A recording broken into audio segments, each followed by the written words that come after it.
Morning students. आज हम पढ़ेंगे एल सेक्शन फिल्टर। ठीक है, हमारे जो प्रीवियस लेक्चर्स थे उनमें हमने संट कैपेसिटर फिल्टर और सीरीज इंडक्टर फिल्टर को पढ़ा था। ठीक है, एक तो हमने पढ़ा था, हमारा क्या था, संट कैपेसिटर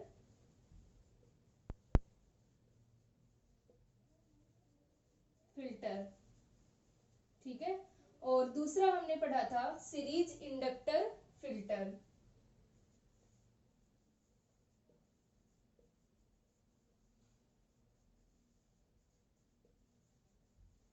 ठीक है, तो जो हमारे संट कैपेसिटर फिल्टर और सीरीज इंडक्टर फिल्टर थे उसके अंदर क्या हो रहा था कि जो हमारा रेक्टिफायर होता है, हमारा हाफ वेव रेक्टिफायर या फुल वेव रेक्टिफायर जो है, उससे प्राप्त जो हमारी आउटपुट वोल्टेज होती है वो क्या होती है, पल्सेटिंग डीसी होती है। तो उसके अंदर रिपल को कम करने के लिए हम क्या करते हैं, फिल्टर्स को यूज करते हैं। ठीक है, तो हमारा जो संट कैपेसिटर फिल्टर था उसके अंदर हमारे पास में क्या होता है कि जो कैपेसिटर होता है वो डीसी के लिए एक अनंत मान की रिएक्टेंस क्या करता है, प्रोड्यूस करता है, जिसकी वजह से क्या होगा, ये डीसी को ब्लॉक करेगा और एसी को क्या करता है, बाईपास प्रोवाइड करवाता है। ठीक है, एसी को बाईपास प्रदान करेगा और डीसी को ये रोकेगा। ठीक है, जिससे हमें आउटपुट पर डीसी मिलेगी। और जो हमारा सीरीज इंडक्टर फिल्टर था वो क्या करता है कि जो हमारा एसी होता है, डीसी के लिए तो इसकी प्रतिबाधा जो होती है, रिएक्टेंस जो होती है वो 0 होती है, और एसी के लिए इसकी रिएक्टेंस जो होती है उसका मान होता है। ठीक है, यानी हम हाई इंडक्टेंस वाली ये कॉइल ले लेंगे, उच्च प्रेरकत्व वाली कॉइल, तो क्या होगा कि ये एसी की जो भी हमारी फ्रीक्वेंसी है उसके लिए क्या करवाएगा, रिएक्टेंस का जो मान है, प्रतिघात जो है वो बढ़ जाएगा। ठीक है, यानी ये एसी को यहाँ रोकेगा और हमारे पास में आउटपुट में हमें क्या मिलेगा, डीसी मिलेगा। तो ये दोनों हमने पढ़े थे, हमारा पार्श्वपथ संधारित्र फिल्टर था और हमारा श्रेणी क्रम में ये इंडक्टर फिल्टर था।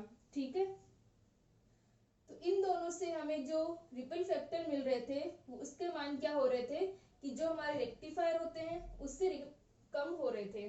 ठीक है, अब हम क्या करते हैं, रिपल फैक्टर को और कम करने के लिए एलसी फिल्टर यूज करते हैं, इसे एल सेक्शन फिल्टर भी कहते हैं। ठीक है, यहाँ पर क्या होगा कि जो हमारा ये इतना इतना पार्ट क्या है, हमारा रेक्टिफायर है। ठीक है, तो यहाँ तक हमें रेक्टिफायर का आउटपुट मिलेगा। ठीक है, यहाँ तक हमें क्या मिल जाएगा, रेक्टिफायर का आउटपुट मिल जाएगा। ठीक है, अब रेक्टिफायर का जो हमें आउटपुट मिल रहा है उसके अंदर क्या होगा, एसी प्लस डीसी होगा। ठीक है, क्योंकि रेक्टिफायर से जो हमें आउटपुट मिलेगा वो हमारा स्पंदमान दिष्ट वोल्टता पल्सेटिंग डीसी वोल्टेज होती है। तो इसके बाद में जो हमारा एल है, जो हमारी कोयल है, ये इससे क्या होगा, ये एसी के लिए, क्योंकि डीसी को तो ये आराम से इजीली फ्लो होने देगा। ठीक है, निर्बाध रूप से प्रवाहित होने देगा, क्योंकि एक्स एल इक्वल टू क्या होता है, ओमेगा एल 2 पाई एफ एल, और जो फ्रीक्वेंसी होती है डीसी की वो क्या होती है, 0 होती है। तो ये हो गया 0, यानी एक्स एल का मान डीसी के लिए तो 0 है, तो ये यहाँ पर क्या करेगा, एसी को रोकेगा और डीसी को फ्लो होने देगा। अब एसी के लिए क्या करवाएगा, एसी के लिए अपने पास में ओमेगा का कुछ ना कुछ मान होगा, जैसे मान लो हमने 50 हर्ट्ज लिया है, ये अपने पास में ओमेगा इक्वल टू हमने क्या लिया है, 50 हर्ट्ज लिया है, तो क्या हो जाएगा, यहाँ से रिएक्टेंस होगा एसी के लिए। अब जो हमें एल से आउटपुट मिलेगा, ठीक है, एक बार ये फिल्टर हो चुका, अब हमें क्या मिलेगा कि एल से जो आउटपुट मिल रहा है उसके अंदर भी क्या होगा कि जो कैपेसिटर है, संधारित्र जो है, वो डीसी को यहाँ से फ्लो नहीं होने देगा, वो क्या करेगा, एसी को बाईपास प्रोवाइड कराएगा, उपपथ प्रदान करेगा, बाईपास। ठीक है, और एसी को अगर उपपथ प्रदान करेगा ये, तो एसी यहाँ से हमारी फ्लो होगी और आउटपुट पर हमें क्या मिलेगा, डीसी मिलेगा। ठीक है, तो इस प्रकार से ये जो हमारा एल सेक्शन है, यानी एलसी जो फिल्टर है, वो क्या कर देगा, आउटपुट पर रिपल के जो मान है, उर्मिका के जो मान होंगे उनको और भी कम कर देगा। ठीक है, तो इस प्रकार हम फिल्टर को यूज कर सकते हैं। अगर हमारा हाफ वेव रेक्टिफायर है,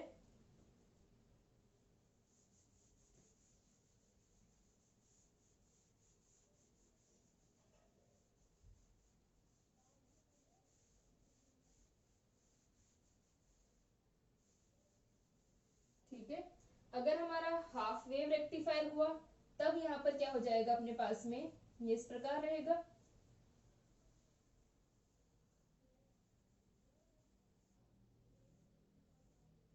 और ये हमारा डायोड हो जाएगा।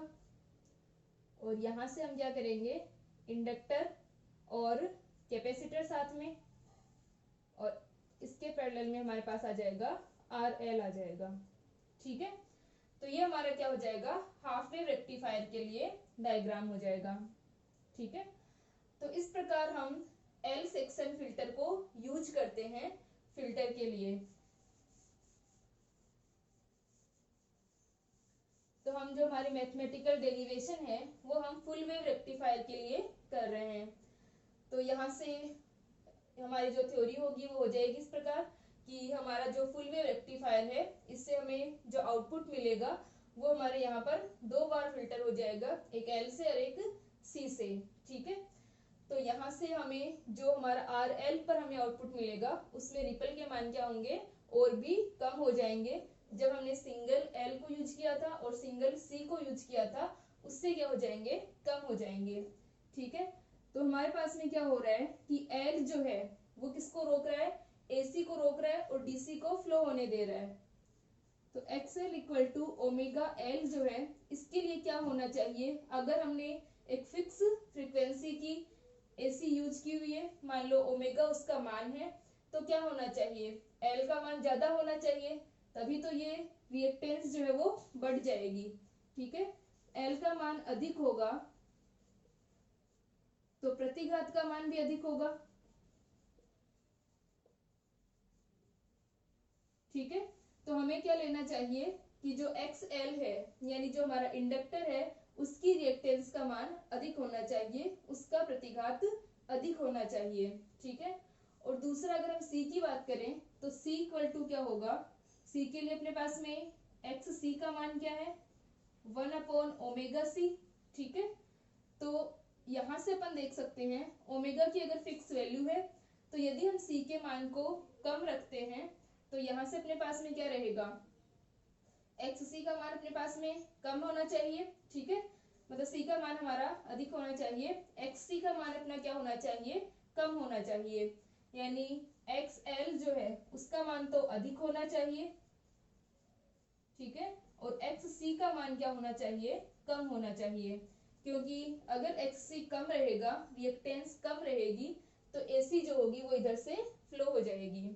ठीक है, तो ये हम एक कंडीशन देखते हैं इसके अंदर कि हमारा XL अधिक और XC कम होना चाहिए। अब हम इसकी मैथमेटिकल डेरिवेशन करते हैं और रिपल फैक्टर को ज्ञात करते हैं।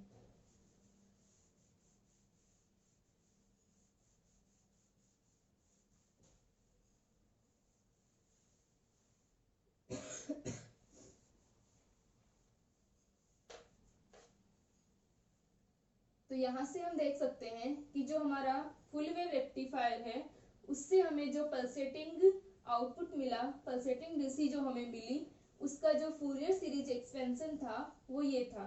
ठीक है, हमने I equal to I1 plus I2 लिखा था, फूरियर सीरीज लिखी थी।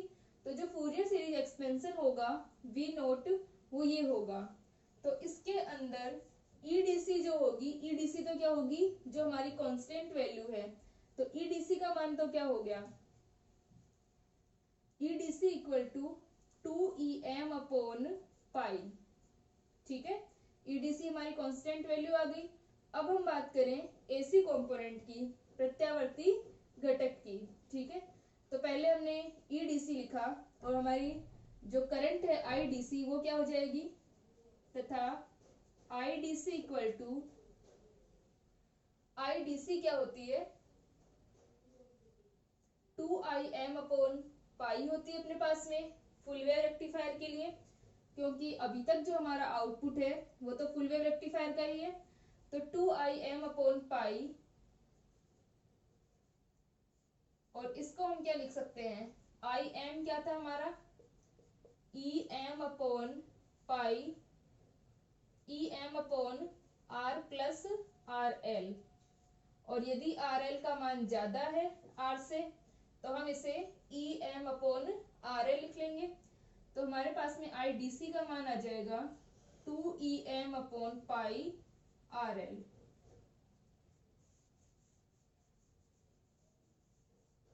ठीक है, तो ये हमारे पास में क्या हो गया, IDC इक्वल टू 2Em/पाई RL। अब हम निकाले EAC, AC कंपोनेंट। ठीक है,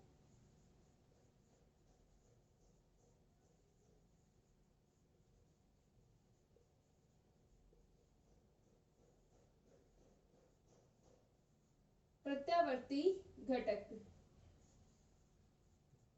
तो EAC इक्वल टू क्या होगा, हमारे पास में ये जो कंपोनेंट्स आ रहे हैं वो AC कंपोनेंट्स है। ठीक है, यानी ये ओमेगा पर डिपेंड कर रहे हैं, फ्रीक्वेंसी डिपेंडेंट है। तो यहाँ से हम देख सकते हैं, जैसे कि हमने प्रीवियस लेक्चर में भी देखा था जब हम L के लिए सोल्व कर रहे थे, तो इसके अंदर क्या होगा कि cos 2 omega T, cos 4 omega T, ये हमारे क्या है, हार्मोनिक्स है, सेकेंड हार्मोनिक्स, फोर्थ हार्मोनिक्स, क्योंकि हमारी जो फ्रीक्वेंसी है, फंडामेंटल फ्रीक्वेंसी, वो क्या है, ओमेगा है, और इसके जो मल्टीपल हमें मिलते हैं उन्हें हम क्या कहते हैं, हार्मोनिक्स सन्नादि कहते हैं। ठीक है, तो ये हमारा द्वितीय सन्नादि, चतुर्थ सन्नादि ये है। तो इसके अंदर अगर हम देखें, ये क्या होगा, इसका शिखर मान होगा, इसका एम्पलीट्यूड होगा। ठीक है, तो इसके अंदर क्या आ रहा है, ये अपना 4Em/3 है और ये अपना 4Em/15 पाई है। तो इनका रेशियो क्या हो गया, 1:1/5 का। ठीक है, यानी ये जो हमारा ये फोर्थ हार्मोनिक्स है, इसका एम्पलीट्यूड 1/5 यानी इतना डिक्रीज हो रहा है। ठीक है, और दूसरी बात, जब ये इंडक्टर से पास होगा तब क्या हो जाएगी, इंडक्टर की जो रिएक्टेंस होगी XL जो होगा सेकेंड हार्मोनिक्स के लिए, तो ये हो जाएगी 2ωL, और जो हमारा फोर्थ हार्मोनिक्स है उसके लिए क्या होगी, 4ωL होगी। ठीक है, यानी यहां से जो रिएक्टेंस है वो भी 1:2 में है। इसका मतलब एम्पलीट्यूड और डिक्रीज हो जाएगा। तो इस प्रकार जो आगे वाले हमारे कंपोनेंट्स आएंगे उनमें एम्पलीट्यूड डिक्रीज होता जा रहा है। तो जो इफेक्टिव वैल्यू होगी, प्रभावी मान जो होगा एसी कंपोनेंट का, वो हमारा क्या रह जाएगा, ओनली सेकेंड हार्मोनिक्स ही रह जाएगा। ठीक है, ये क्या अपने हार्मोनिक्स हैं, प्रसन्नादि या सन्नादि हम ये कहते हैं। ठीक है, तो यहाँ पर अपना जो कंपोनेंट होगा, इफेक्टिव कंपोनेंट होगा, वो अपना 4Em/3 pi cos 2 omega t ही होगा। तो हम यहाँ से लिख लेंगे EAC equal to 4Em/3 pi cos 2 omega T.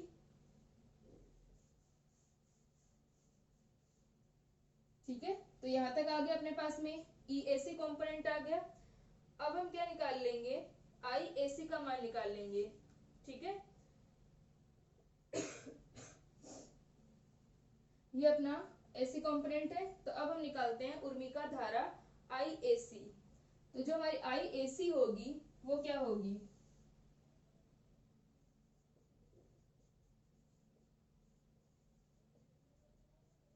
AC current. ठीक है, IAC इक्वल टू हो जाएगा, अब यहाँ से हम देख सकते हैं कि करंट जो होती है वो क्या होती है, जो हमारा वोल्टेज है अपॉन जितना भी हमारा रेजिस्टेंस होगा, मतलब रिएक्टेंस और रेजिस्टेंस जो भी अपने पास में अपॉन में वो आएगा। ठीक है, तो यहाँ से हम देख सकते हैं कि हमारा EAC जो है वो तो क्या है, उसको तो हम EAC लिख लेंगे, और अपॉन में क्या लिखेंगे, तो जो हमारी AC है वो जैसे यहाँ से फ्लो हो रही है, मान लो ये अपना कंपोनेंट हमें रेक्टिफायर से आउटपुट मिल गया, फिर वो जब यहाँ से फ्लो होगी तो एक तो वो L में से फ्लो होगी। ठीक है, तो L का रिएक्टेंस आएगा, क्योंकि यहाँ से कुछ पार्ट रुकेगा उसका, ठीक है, और कुछ यहाँ से वो फ्लो होगी क्योंकि यहाँ पर वोल्टेज ड्रॉप होगा, इसका रिएक्टेंस है। इसके बाद में जो एसी यहाँ से फ्लो होगी वो क्या जाएगी, या तो सी में से और आर एल में से। लेकिन हम ये मानते हैं कि जो हमारी एक्स एल है वो एक्स सी है, उसका मान बहुत कम है आर एल की तुलना में, क्योंकि हमने स्टार्टिंग में ही ये लिया था कि हम एक्स सी का मान बहुत कम लेंगे, जिसकी वजह से क्या हो, एसी इधर से जा पाए, ठीक है। तो एक्स सी का मान हम बहुत कम लेंगे, ये much less than R L है। तो हम ये मान सकते हैं कि जो हमारी अधिकतर जो हमारी एसी करंट है वो एल और सी में से ही फ्लो हो रही है, आर एल में से फ्लो नहीं हो रही, ठीक है। इसकी वजह से हम आर एल को नहीं लेंगे, जब हम यहाँ पर रिएक्टेंस लिखेंगे हम एल और सी को ही लेंगे, ठीक है। तो जो हमारा आर एल सी सर्किट होता है उसके लिए जेड का मान क्या होता है, रूट आर एल का square plus XL minus X C का होल स्क्वायर, ठीक है। यही होता है अपने पास में। आर एल को हमने हटा दिया है क्योंकि हम क्या ले रहे हैं कि एल और सी में से ही हमारी अधिकतर एसी फ्लो हो रही है। तो इसको अगर हम हटा देंगे तो एक्सएल माइनस एक्स सी का जो होल स्क्वायर है वो भी हट जाएगा, मतलब होल स्क्वायर है और फिर रूट है तो रूट हट जाएगा और ओनली क्या बच जाएगा, एक्सएल माइनस एक्स सी। ये हम इसके अंदर लिख देंगे, ठीक है। तो ये अपने पास में आ जाएगा ई ए सी अपॉन एक्सएल माइनस एक्स सी, और इनका मान अगर हम रखें तो ये क्या होगा, ई ए सी अपॉन एक्स एल का मान क्या है, ओमेगा एल होता है, लेकिन यहाँ पर फ्रिक्वेंसी क्या है, 2 ओमेगा, तो ये हो जाएगा 2 ओमेगा एल माइनस का 1 अपॉन 2 ओमेगा सी।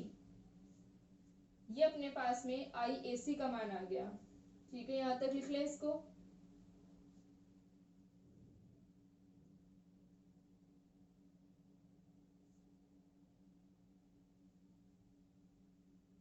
ठीक है,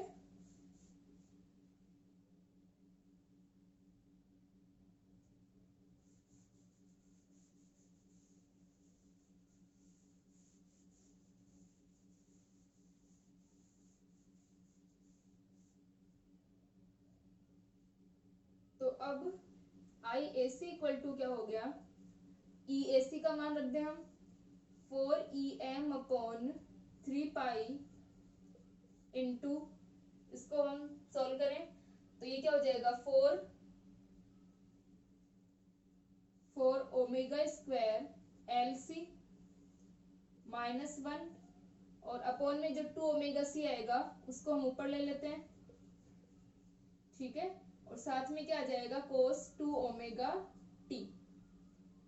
ई ए सी का मान हमने रख दिया 4 ई एम अपॉन 3 पाई कोस 2 ओमेगा टी, और ये 2 ओमेगा सी जो है इसको एलसीएम लेके 2 ओमेगा एल से मल्टीप्लाई कर दिया, तो 4 omega square L C minus 1, ये आ गया अपने पास में, ठीक है।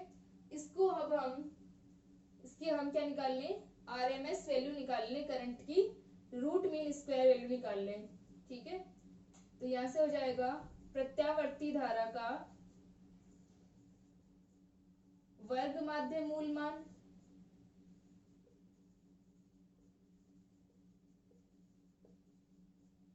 ठीक है, RMS value, root mean square value of हमारी एसी करंट। तो यहां से ये आ जाएगा आई डेस R M S equal to root mean square value हम कैसे निकालते हैं, जो हमारी करंट है उसका स्क्वायर और फिर उसका एवरेज, और उसका क्या ले लेंगे हम, रूट ले लेंगे, तो वो क्या आ जाएगा 1 upon t 0 to t i square, ठीक है। तो आई स्क्वायर करेंगे अगर हम तो 4 ई एम 2 ओमेगा सी upon 3 pi 4 omega square L C minus 1, इस सब का होल स्क्वायर,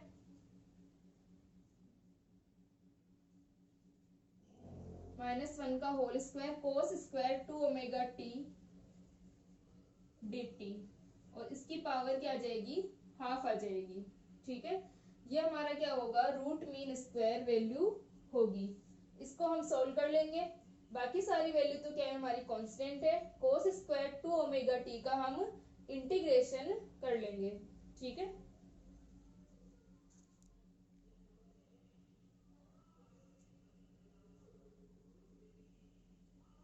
तो यहां से अब हम कोस स्क्वायर 2 ओमेगा टी का इंटीग्रेशन करते हैं। बाकी सारी वैल्यू हमारी कांस्टेंट है।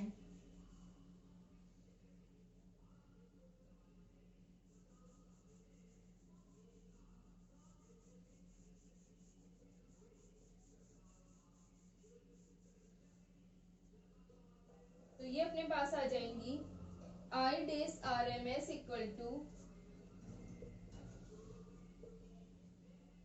1 टू टी, इसको बाहर ले लेते हैं पहले, जो भी हमारी कांस्टेंट वैल्यूज हैं इन सब का स्क्वायर है तो बाहर आएगा, तो ये स्क्वायर हट जाएगा। 4em upon 3 pi 4 omega square L C minus 1 2 omega c. ठीक है, और ये इसके मल्टीप्लाई में मैं नीचे लिख रही हूँ यहाँ पे, इंटीग्रेशन 1/t कोस स्क्वायर 2 ओमेगा टी dt। ठीक है, ये हो गया इसकी पावर 1/2। इसको सॉल्व करें हम, और लिमिट क्या है हमारी 0 टू t है। तो कोस स्क्वायर 2 ओमेगा टी, इसका फॉर्मूला लगा दें हम। क्या होता है अपने पास में, cos 2 theta equal to 1 minus 2 cos square theta. ठीक है, 2 कोस स्क्वायर थीटा माइनस 1, तो कोस स्क्वायर थीटा क्या हो जाएगा, 1 plus cos 2 theta divided by 2। ठीक है, इस फॉर्मूले को हम यूज करके इसको क्या करते हैं, सॉल्व करते हैं। तो यहां से अपने पास आ जाएगा आई डेस आर एम एस का मान आ जाएगा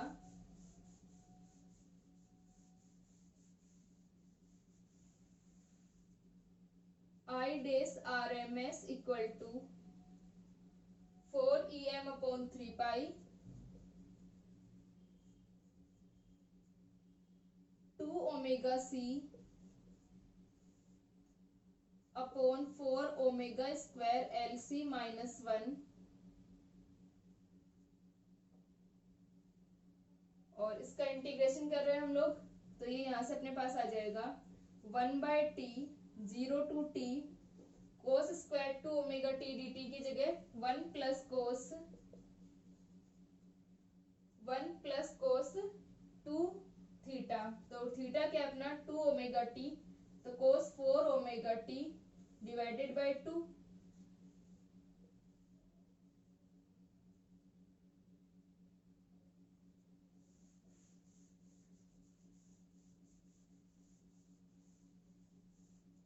तो ये अपने पास आ गया 1 plus cos 4 omega T dt, और इसकी पावर क्या है, हाफ है।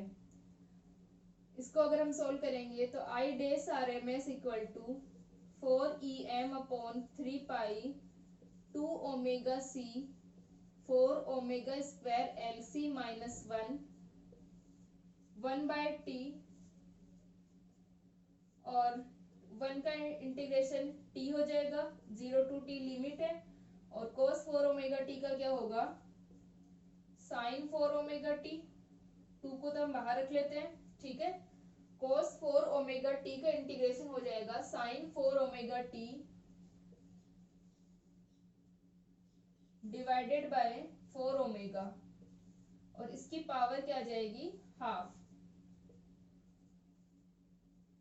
ठीक है, तो जब हम साइन के अंदर लिमिट रखेंगे तो वो तो हमारी क्या हो जाएंगी, 0 हो जाएंगी, क्योंकि यहाँ पर 2 पाई 4 पाई इस फॉर्म में आएगा ये, और साइन 0 भी हमारा 0 होता है। तो साइन की वैल्यू तो हमारी क्या हो गई, 0 हो गई लिमिट रखने पर। इसका हमारे पास मान आ जाएगा 1/√2। ठीक है, ये हमारे पास आ गया। सिर्फ इंटीग्रेशन का मान कितना हो गया, t होगा, t से t कैंसिल, 1/2 की पावर हाफ 1/√2 होगा। तो आई डेस R M S equal to आ जाएगा 4 EM/3 pi 2 omega C 4 omega square LC-1 1/√2। ये अपने पास में आ गया आई डेस आर एम एस। हमारे पास में जो हमारी एसी वैल्यू थी उसकी आरएमएस वैल्यू आ गई। ठीक है, अब हम निकालते हैं ई डेस आर एम एस।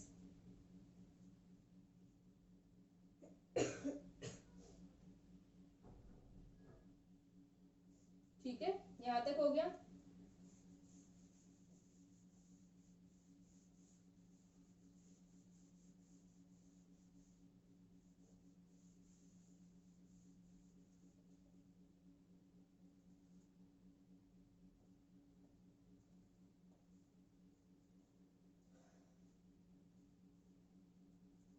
तो अब जो हमारी आई एसी है, यानी ये जो हमारी आरएमएस वैल्यू है एसी की, इसके कारण संधारित्र जो हमारा उसके सिरों के मध्य जो वोल्टता होगी, ठीक है, वो क्या होगी, यानी जो हमारी आरएमएस वैल्यू है, ठीक है, वो हमें मिली।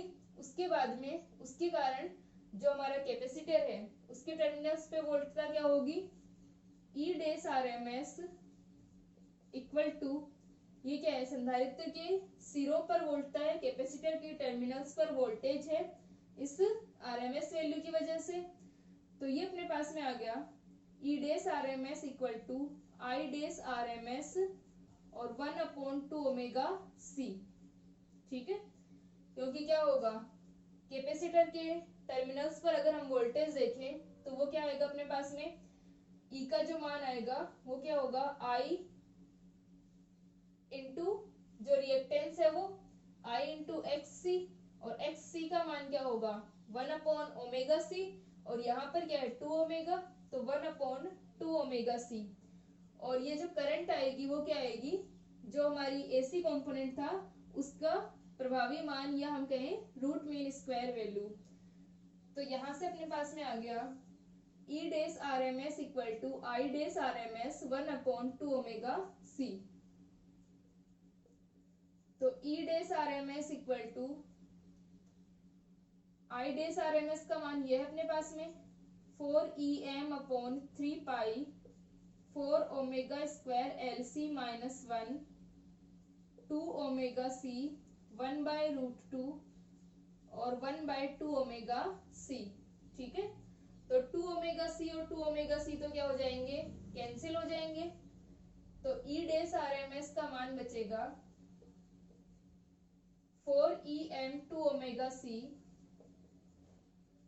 2 omega C cancel, 4 EM/3 pi 4 omega square LC-1 और 1/√2। ये अपने पास में आ गया ई डेस आरएमएस का मान। अब ये हमारे पास कैपेसिटर के टर्मिनल्स पर वोल्टेज आई है, तो जो कैपेसिटर के टर्मिनल्स पे वोल्टेज होगी वही उर्मिका वोल्टता, या जो वही रिपल वोल्टेज हमारी क्या होगी, RL पर होगी। ठीक है, इस प्रकार है अपने पास में C और RL, तो दोनों पर क्या होगी, वोल्टेज सेम होगी। तो इसका जो लोड पर वोल्टता आएगी वो यही आएगी। तो हम लिख सकते हैं, अतः लोड पर उर्मिका वोल्टता, या लोड पर जो एसी कंपोनेंट होगा वो यही होगा। तो लोड पर उर्मिका वोल्टता ई डेस आरएमएस इक्वल वो E AC equal to 4 EM/3 pi 4 omega square LC-1 1/√2। ठीक है, ये अपने पास में आ गया लोड पर उर्मिका वोल्टता एसी वोल्टेज। अब हम क्या निकालेंगे, रिपल फैक्टर को। ठीक है, तो हमारे पास में ईडीसी का मान है, ईएसी का मान है, तो हम क्या निकाल सकते हैं, रिपल फैक्टर को निकाल सकते हैं।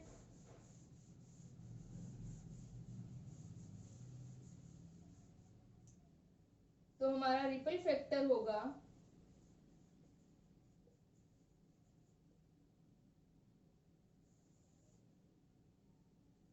R इक्वल टू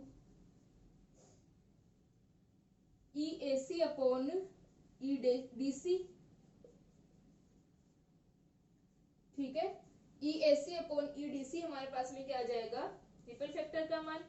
तो यहां से अपन निकाल लेंगे, अपने पास में वैल्यूज हैं उनको रख देंगे। तो EAC का मान क्या है, R equal to 4EM upon 3 pi √2 4 omega square LC minus 1। और EDC का मान, EDC क्या अपने पास में पाई अपॉन 2EM, ठीक है। तो ये अपने पास में आ जाएगा पाई अपॉन 2EM, EM से EM कैंसिल, तो R इक्वल टू हो गया, पाई से पाई कैंसिल हो जाएगा, ठीक है। तो ये बच जाएगा 2 अपॉन 3√2 और 4 ओमेगा स्क्वायर LC माइनस 1, ठीक है। हमारा EM से EM कैंसिल हो गया, पाई से पाई कैंसिल हो गया, और यहां से अपने पास में क्या बच गया, 3√2, 2 से यहाँ पर 4 को कैंसिल किया हमने, तो 2 upon 3√2 4 omega square LC minus 1। और इसको अगर हम सिंप्लीफाई करें तो यहाँ पर क्या हो सकता है, √2 को 2 से हम ये 2 को कैंसिल करें तो एक √2 ऊपर आ जाएगा upon 3 omega square LC minus 1। और इसको सॉल्व करते हैं तो अपने पास में वैल्यू आती है R इक्वल टू, ठीक है, √2 अपॉन 3। ये वैल्यू तो हमारी क्या है, ओमेगा L और C के मान है। तो √2 अपॉन 3 को जब हम सोल्व करते हैं तो ये मान आता है 0.47 divided by 4 omega square LC minus 1। ये हमारा क्या हो गया, रिपल फैक्टर का मान। अब अपन क्या करें कि जो हमारे पास में 4 ओमेगा स्क्वायर LC है, ठीक है, हमें क्या करना होता है, R को कम करना होता है, रिपल फैक्टर को हमें कम करना है, ठीक है। आउटपुट पर हमें पल्सेटिंग DC ना मिले, इसके लिए हम क्या करते हैं, रिपल फैक्टर को कम करते हैं। तो रिपल फैक्टर को कम करने के लिए हमारे पास क्या होना चाहिए, उर्मिका गुणांक को कम करने के लिए 4 ओमेगा स्क्वायर LC का मान क्या होना चाहिए, ग्रेटर देन 1 होना चाहिए, ठीक है। क्योंकि अगर अपोन में ये वैल्यू हमारी अधिक होगी तो क्या हो जाएगा, 1 को हम नेग्लेक्ट कर देंगे और अपोन में 4 ओमेगा स्क्वायर LC, और ये मान अगर बड़ा है और जो अपोन में हमारी डिनोमिनेटर वैल्यू, जो डिनोमिनेटर वाली वैल्यू है वो अगर बड़ी होगी तो R का मान क्या हो जाएगा, कम हो जाएगा, ठीक है। तो यहां से हम लिख सकते हैं R equal to 0.47 upon 4 omega square LC, ठीक है। तो यहाँ से अपने पास में यहाँ पे लिख लेना कि उर्मिका गुणांक का मान कम करने के लिए ये अपने पास में अधिक होना चाहिए। तो R equal to 0.47 upon 4 omega square LC। तो R इक्वल टू होता है 0.4 को डिवाइड कर दें तो 118 डिवाइडेड बाय 4, ये 4 कैंसिल, ओमेगा स्क्वायर LC। तो ये हमारा क्या हो गया, R का मान हो गया, ठीक है। और ये किस पे डिपेंड कर रहा है, ओमेगा L और C पे डिपेंड कर रहा है। तो यहाँ से हम देख सकते हैं कि हमारे पास में जो रिपल फैक्टर है वो हमें कम मिले, इसके लिए L और C के मान क्या होने चाहिए, अधिक होना चाहिए, यानी हमारा उच्च प्रेरकत्व होना चाहिए, ठीक है। जो हमारा इंडक्टर है उसका जो इंडक्टेंस होगा L होगा, सेल्फ इंडक्टेंस है उसका, ठीक है, स्व प्रेरकत्व, उसका मान क्या होना चाहिए, अधिक होना चाहिए। और इसी प्रकार C की जो वैल्यू है, कैपेसिटेंस जो है, धारिता, वो भी क्या होनी चाहिए, ज्यादा होनी चाहिए, ठीक है, कैपेसिटेंस जो है, और ये इंडक्टेंस दोनों ही क्या होनी चाहिए, अपने पास में ज्यादा होनी चाहिए, तब रिपल फैक्टर का मान क्या हो जाएगा, कम हो जाएगा। और ये चीज हमने स्टार्टिंग में भी देखी थी जब हम बात कर रहे थे XL और XC की। तब भी हम XL का मान तो क्या ले रहे थे हम, बहुत ज्यादा होना चाहिए। तो XL का मान ज्यादा होने के लिए क्या होगा, ओमेगा L है। तो L का मान अगर अधिक होगा तो XL का मान अधिक होगा। तो यहाँ पर क्या होगा, ये AC जो हमारा कंपोनेंट है वो रुकेगा, और जो हमारा XC है उसका मान कम होना चाहिए। तो ये क्या होता है 1/ओमेगा C। तो इसका मान कम हो इसके लिए क्या होना चाहिए, C का मान अधिक होना चाहिए, तभी तो ये हमारा कम होगा। ये कम क्यों रखते हैं हम, कि AC यहाँ से फ्लो हो सके। ठीक है, तो इस प्रकार जो हमारा L सेक्शन फिल्टर है, LC फिल्टर, वो क्या करेगा, यहाँ पर एक छलनी के समान कार्य कर रहा है और ये AC कंपोनेंट को रोकेगा, और जो C है वो उसको बाईपास प्रोवाइड करवाएगा, और हमारे पास आउटपुट में हमें क्या मिलेगा, DC कंपोनेंट ज्यादा मिलेगा, या हम कह सकते हैं कि जो फ्लक्चुएशन होंगे वो क्या होंगे, कम होंगे, रिपल जो है वो कम हो जाएंगे। ठीक है, तो ये हमारा क्या हो गया, रिपल फैक्टर। अब जो नेक्स्ट लेक्चर है हमारा, उसके अंदर हम पढ़ेंगे पाई फिल्टर को। ठीक है, उसके अंदर हम क्या करते हैं, एक C और यूज करते हैं, एक कैपेसिटर को और यूज करते हैं। ठीक है, वो हम नेक्स्ट लेक्चर के अंदर पढ़ेंगे।